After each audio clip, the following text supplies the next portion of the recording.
Big Ten Championship, Purdue versus number 2, Michigan. So this line is 16.5. Michigan favored, by the way, if you didn't know. And I'm really looking forward to see how Michigan reacts for the second straight year to winning the game. Last year, obviously, they came out and they threw the kitchen sink at Iowa and handled them and beat them soundly in Indianapolis for a Big Ten title. Now they're looking for back-to-back Big Ten titles. By the way, can we finally put to bed this whole notion that, like, Jim Harbaugh maybe isn't a good coach? There are some out there, and to be honest, I just am dumbfounded by this thought. It's like, oh, he's overrated. How is Jim Harbaugh overrated? They're 12-0. They're 24-2. By the way, just if you evaluate what he's done only at Michigan, okay, so throw away all the previous success that he's had in his career as a coach and just take a look at his success at Michigan, taking over the program where it was and getting them to the point of where they are. And you would have no other recourse than drawing a conclusion that Jim Harbaugh is an elite college football coach. Elite. One of the best. Michigan in the last 26 games is 24-2. That's the second best record in all of college football. Better than Bama, better than Ohio State, better than Clemson.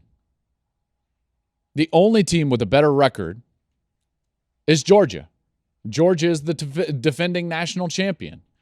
So Jim Harbaugh is an elite coach. I went through on Monday's episode the arc of how he built this program and how he built them specifically to match up with and beat now for the second straight year Ohio State. And it's equal parts culture and it's equal parts development. You know, they've developed a line of scrimmage that is one of the best lines of scrimmage, whether it's defensive or offensive, in all of college football.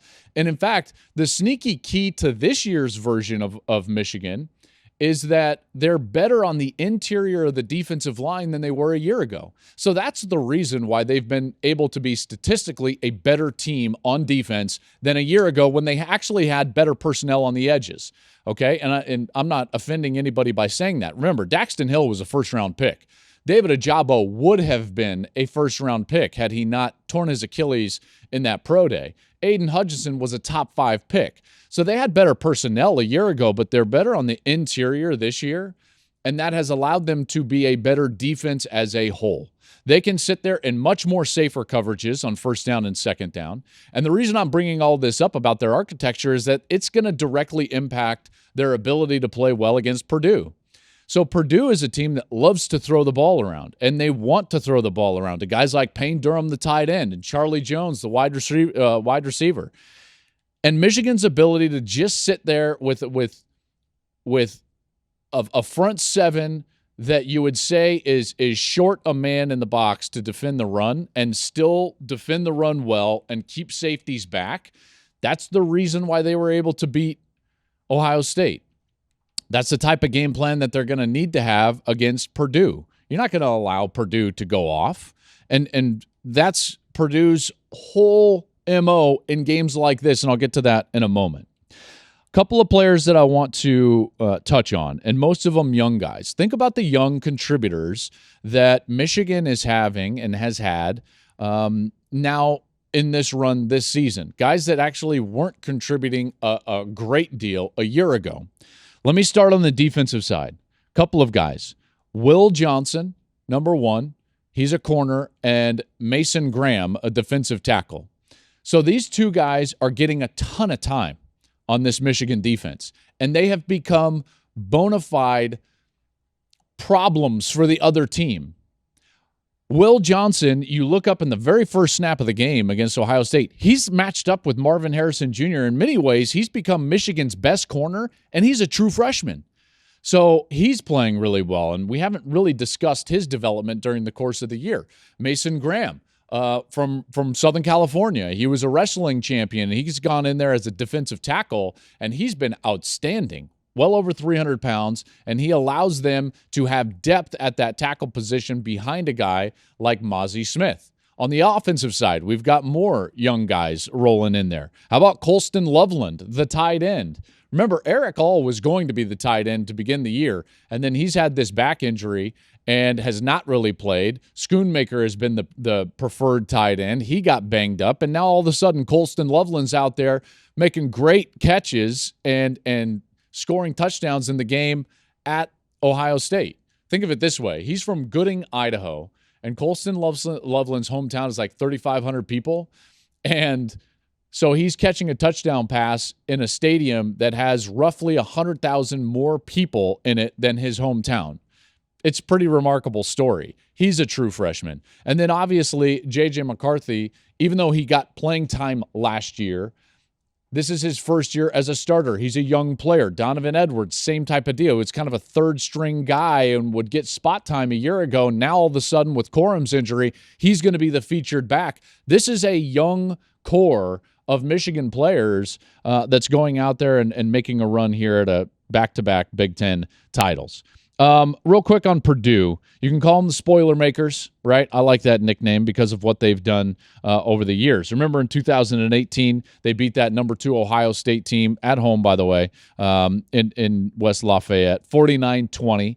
They beat number 2 Iowa in Kinnick last year, 24-7. Beat Michigan State week after Michigan State had beat this Michigan team.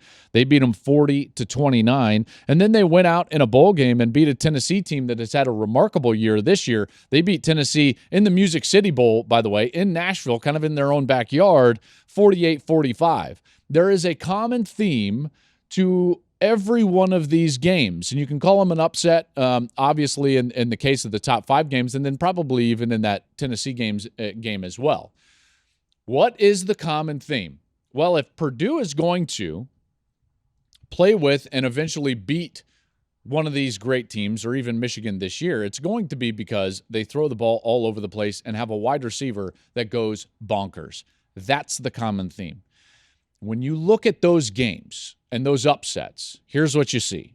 In 2018, the win over Ohio State, Rondell Moore went 12 catches for 170 yards. One of them was that epic run, if you remember, and he's spinning off of Ohio State defenders and he's taking it the distance.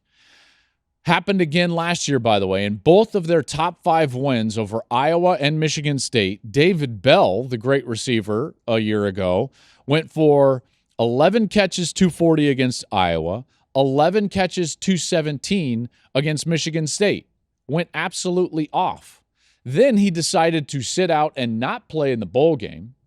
And here comes Brock Thompson against Tennessee, 7 catches, 217 yards. So what does that tell you about Saturday night in Indianapolis? If Purdue wants to win this game, either Payne Durham, the tight end, or Charlie Jones, more likely, the wide receiver, has to have a monster day. Charlie's almost got 100 catches. This guy transfers from Iowa. He's had a tremendous season. And Aiden O'Connell, with everything that he's dealing with, and I'll get into that in a moment, he and Charlie Jones are going to have to play the best game of football that they've ever played. And Charlie Jones is going to have to control the game, and he probably is going to have upwards of 10 catches, upwards of 200 yards. Now, his quarterback, Aiden O'Connell, playing with a heavy heart. If you haven't heard, before the game last week with Indiana, Aiden got the news that his brother had passed. You can imagine just how emotional he was, and he decided to still play and went out there and played pretty well. Remember, they had a deficit at half and came back and played really well in the second half to win that game, to win the Old Oaken Bucket, win the division, and now put themselves into the Big Ten championship game. And now he's going to have to try somehow to play that way again. He has been with his family for the better part of the week, as he should be. And if he's able, he'll be out there and play with his teammates for the right to call themselves Big Ten champs. Again, Michigan's favored by 16.5 in this game. This game is going to be 8 p.m. Eastern. Gus and I are going to have the call. Allison Williams will be with us on the sideline, and I am very much looking forward to it. Hey, thanks for watching. If you enjoy that clip, make sure you click subscribe somewhere down here. From game highlights to exclusive interviews and rankings, we've got everything you need as a college football fan right here, College Football on Fox.